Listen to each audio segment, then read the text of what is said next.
Next gen astro நேயர்கள் அனைவருக்கும் ஜோதிடர் ஜெய தமிழ்ச்செல்வனின் அன்பு வணக்கங்கள். கும்பராசி சனியோட ராசி. சனி பகவான் வந்து அங்கேயே இருக்கிறாரு. கும்பராசி வந்து இப்போ ஜென்ம சனி நடந்துக்கிட்டு இருக்குது. இப்போ இன்னொரு 5-6 மாதங்கள் இருக்குது சனி வந்து கும்பத்தை விட்டு மீனத்துக்கு போகிறதுக்கு. ஒரு 2 வருஷமாகவே கொஞ்சம் பிரச்சனைகள், துன்பங்கள், துயரங்கள் எல்லாமே வந்து அனுபவிச்சு தான் இருக்கீங்க. அதெல்லாம் வந்து இன்னொரு 5 மாதங்கள் கழித்து எல்லாமே சரியாகிடும். அதேமாதிரி உங்களோட 2ஆம் இடத்துல ராகு பகவான் இருக்கிறாரு. ராகு பகவான் வந்து குருவோட வீட்டில் இருக்கிறாரு. சனி செவ்வாய் பார்வை இல்லாத ராகு வந்து கெடுபலன்களை வந்து கொடுக்கறது இல்லை. உங்களோட குடும்பத்தில் ஒற்றுமைகள்லாம் நல்லாவே இருக்கும். கொடுத்த வாக்கை வந்து காப்பாற்றக்கூடிய தன்மைகள் இருக்கும். தன வரவெல்லாம் நல்லாவே இருக்கும். ஒன்றும் குறைவு இருக்காது.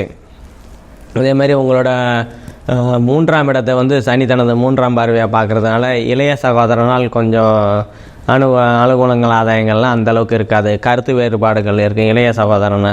அதே மாதிரி நீங்கள் ஏதாவது முயற்சிகள் அதெல்லாம் பண்ணிங்கன்னா கொஞ்சம் இந்த முயற்சி எடுக்க மாட்டீங்க ஃபஸ்ட்டு. ஏன்னா முயற்சி ஸ்தானம் 3ஆம் இடத்தை பார்க்குறதுனால முயற்சி பண்ண மாட்டீங்க. முயற்சி பண்ணாலும் அது வந்து இந்த காலகட்டத்தில் வந்து பலன் அளிக்காது. அதே மாதிரி உங்கள் 4ஆம் இடத்துல வந்து குரு பகவான் இருக்கிறதுனால உங்களுக்கு எல்லாமே 4ஆம் இடத்து சுபபலன்கள்லாம் நல்லாவே நடக்கும். தாயால் அனுகூலங்கள், ஆதாயங்கள், தாய் வழி உறவுகளால், தாய் மாமன்களால் உங்களுக்கு அனுகூலங்கள், ஆதாயங்கள் கிடைக்கக்கூடிய நல்ல காலகட்டங்கள் தான். அதே மாதிரி வீடு வாகனம் வாங்கணும் அப்படின்னு நினச்சிக்கிட்டு இருக்கிறவங்கெல்லாம் இந்த காலகட்டத்தில் வந்து உங்களுக்கு அற்புதமான காலகட்டங்கள் தான். அதே மாதிரி மாணவர்கள் வந்து கல்வி, 4ஆம் இடம் வந்து கல்வின்னு சொல்லுவோம். கல்விகள் வந்து ஏற்கனவே கொஞ்சம் சுமாராக படிச்சுக்கிட்டு இருந்த மாணவர்கள்லாம் இப்போ நல்லா டாப்பாக ஃபஸ்ட்டுக்கு போகிறதுக்கு நல்ல வாய்ப்பு இருக்குது. அதே மாதிரி உங்களோட 5ஆம் இடத்துல வந்து செவ்வாய், 5ஆம் இடத்துல வந்து செவ்வாய் இருக்கிறதுனால குழந்தைகளுக்கும் உங்களுக்கும் கொஞ்சம் கருத்து வேறுபாடுகள்லாம் இருக்கும். அதை வந்து கொஞ்சம் கவனமாக கையாளுறது ரொம்ப நல்லது. அது இன்னும் ஒரு மாதத்துக்கு, அதுக்கப்புறம் வந்து நிலைமைகள் சரியாகிடும். அதே மாதிரி உங்களுக்கு 6ஆம் இடம் வந்து இயல்பாக இருக்கிறதுனால வேலைகளில் வந்து ஒன்றும் பிரச்சனை இருக்காது. அது பாட்டுக்கு ஸ்மூத்தாக போகும். அதே மாதிரி உடல் உபாதைகள் ஏற்கனவே இருந்து வந்த பிரச்சனைகள்லாம் வந்து சரியாகிடும்.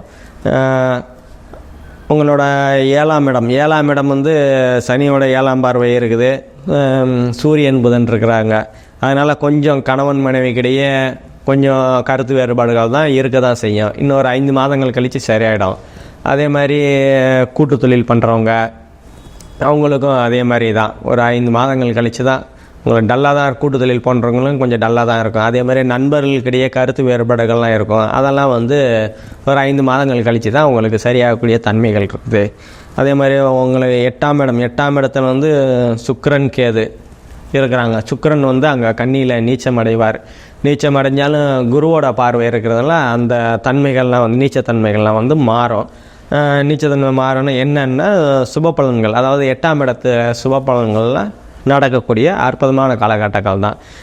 திருமணம் வரன் பார்த்துட்டு இருக்கிறவங்க, ரொம்ப நாளாக பார்த்துக்கிட்டு இருக்காங்க, கொஞ்சம் தடைப்பட்டு இருக்குதுங்க அப்படின்னா இந்த காலத்தில் அந்த தடையெல்லாம் வந்து தீரக்கூடிய நல்ல காலகட்டங்கள் தான் உங்களுக்கு.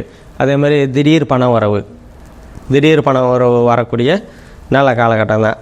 அதே மாதிரி உங்களோட 9ஆம் பாவத்துக்கு வந்து இயல்பாக இருக்கிறதுனால 9ஆம் பாகியஸ்தானம், தந்தை ஸ்தானம்.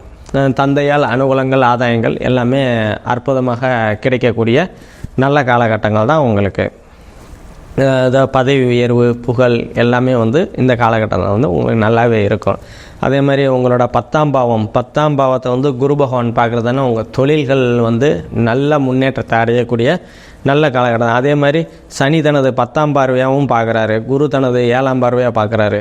இதனால் தொழில்கள் வந்து கொஞ்சம் ஏற்ற இறக்கமாக இருக்கும். ஆனால் இறங்கிட்டு அதுக்கப்புறம் உயரக்கூடிய காலகட்டங்கள் தான். கொஞ்சம் டல்லான மாதிரி இருக்கும், ஆனால் குரு பார்வையினால் உயரக்கூடிய நல்ல அற்புதமான காலகட்டங்கள் தான். அதே மாதிரி உங்களோட 11ஆம் பாவத்தை வந்து செவ்வாய் வந்து 7ஆம் பார்வையாக பார்க்குறதுனால லாபங்கள், நீங்கள் எதிர்பார்த்த லாபங்கள் 100 ரூபா எதிர்பார்த்தீங்கன்னா அது 90 ரூபா கிடைக்கும். அந்த மாதிரி லாபங்கள் தான். ரொம்ப லாபமே இல்லை அப்படின்ற மாதிரிலாம் இல்லை, நல்லா இருக்கும் லாபங்கள். நீங்கள் எதிர்பார்த்த அளவுக்கு தான் இருக்காது. 100 ரூபா வரணும்னு நீங்கள் நினச்சிட்டு இருந்தீங்கன்னா நீங்கள் 60 ரூபா வந்தாலே போதும் அப்படின்னு நினைப்பீங்க, ஆனால் 90 ரூபா வரும். அந்த மாதிரி ஒரு நல்ல காலகட்டங்கள் தான்.